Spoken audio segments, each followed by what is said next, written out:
Good afternoon, everyone. My name is John Christian D. De Omampo, and my topic is Kevin Paulsen. Kevin Paulsen's life is a tale of extreme, a story of brilliance, crime, punishment, and redemption. A prodigy in the world of technology, Paulsen made headlines in the 1980s and 1990s for his audacious hacking exploit, including taking over phone lines to rig radio contests. Yet his story does not end with his arrest and punishment. It transformed into one of reform and contribution to ethical cybersecurity journalism. So, ang buhay daw po ni Kevin Paulsen ay parang roller coaster mula sa brilliance, crime, punishment hanggang sa redemption. Sa simula, he was a tech prodigy noong 1980s at 1990s. Naging kilala dahil sa hacking exploits niya.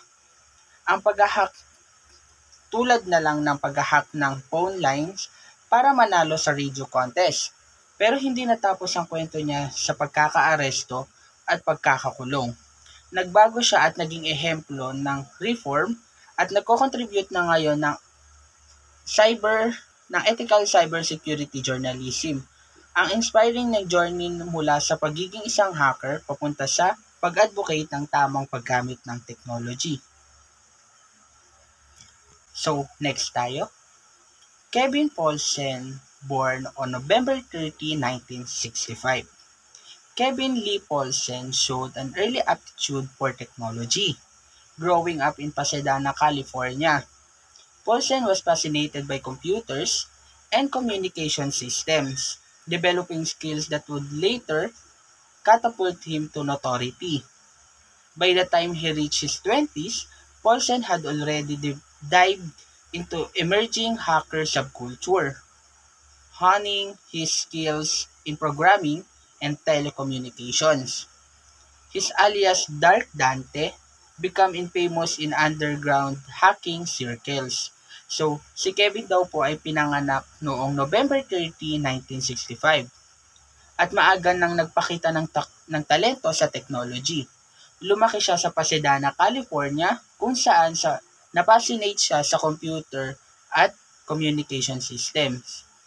Dito nagsimula ang development skills niya na eventually nagdala sa kanyang kasikatan o kontrobersya. Pagdating naman niya ng 20s, fully immersed na si Paulsen sa hacker subculture na naging bihasa siya sa programming at telecommunications. Ang alias niyang Dark Dante ay naging kilala sa underground hacking circles kung saan siya ay naging isa sa pinaka-notorious na figures ng panahon niya. So, next tayo. Paulsen's exploits gained widespread attention in the late 1980s. He specialized in exploiting vulnerabilities in telephone system, gaining unauthorized access to phone company networks. His most infamous crime was hijacking phones line to manipulate call in contest. So, noong 1980s daw, naging sikat si Paulsen dahil sa kanyang mga daring exploits. Expert siya sa pag-exploit ng vulnerability sa telephone system kung saan nakakakuha siya ng unauthorized access sa mga phone company networks. Ang pinakasikat at pinaka-notorious niyang krimen ay ang pag-hijack ng mga phone lines para ma-manipulate ang mga call-in contest. Ginagamit niya ang skills niya para siguraduhin na siya o ang kanyang kakampi niya ang mananalo sa mga pa-contest sa radyo. So next tayo. In 1990, Paulsen made headlines by rigging a contest held by Los Angeles radio station KIIS-FM. The prize was Porsche 944 S2, and Paulsen ensured that only his calls would get through the station's phone lines. His success in hacking the telephone system and winning the car became a sensational story, earning him widespread media attention and FBI scrutiny. Other exploit Paulsens also target government system, gaining unauthorized access to classified military and the FBI databases. His action crossed the lines from mischief to serious criminal activity, marking him as a high priority target for law enforcement. So, noong 1990 daw, naging headline si Paulsen dahil sa pag-rig ng contest ng Los Angeles radio station KIIS-FM.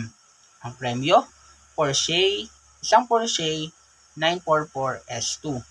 Ginamit niya ang hacking skills niya para siguraduhin na siya lang ang makakatawag sa phone line ng station.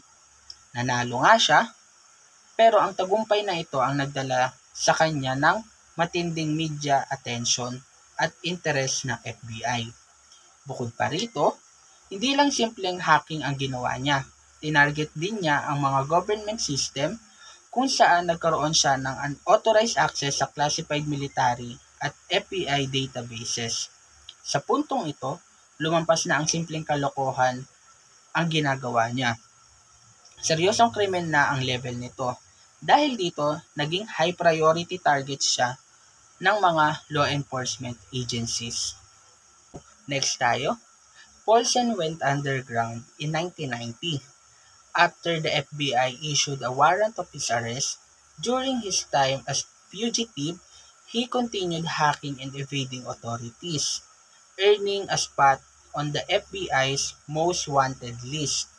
His capture came in the 1991 at the grocery store in Los Angeles, ending one of the most high-profile manhunts for hacker. So, noong 1991 daw po, nag-underground si Paulsen matapos maglabas ang FBI ng warrant para sa kanyang arrest. Habang fugitive siya, hindi siya tumigil sa pag-hack at patuloy niyang iniwasan ang mga authorities. Dahil sa laki ng kaso niya, napunta siya sa FBI's most wanted list. Isang malaking bagay noong panahon na iyon. Nahuli siya noong 1991 sa isang grocery sa Los Angeles. Dito natapos ang isa sa pinaka high profile na manhunts para sa isang hacker.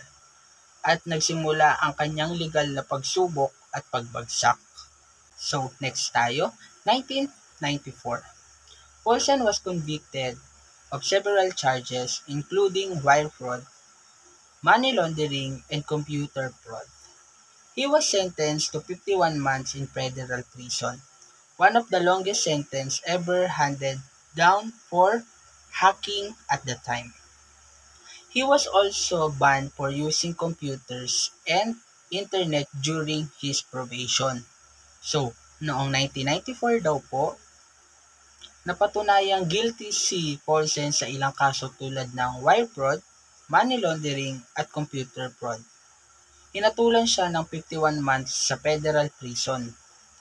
Isa sa pinakamahabang sentensyang naibigay para sa hacking noong panahon na iyon. Bukod sa pagkakakulong, binan din siya na gumamit ng computers o internet habang nasa probation. Isang malaking parusa ito lalo na para sa taong teknolohiya ang expertise. So next tayo. After his serving his time, Paulsen made a dramatic turnaround, embracing a life of legitimacy. He transitioned into journalism, focusing on cybersecurity and digital privacy issues. He joined Wire magazine as a senior editor and became a respected voice in tech community. Paulsen has used his expertise to shed light on critical issues, such as identifying sex offender on MySpace in 2006.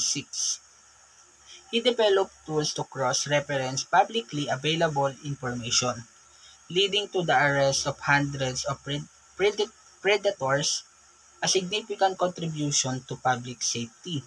So, pagkatapos niya raw po mag-serve ng kanyang sentence, nagkaroon si Paulsen ng dramatic turnaround sa buhay.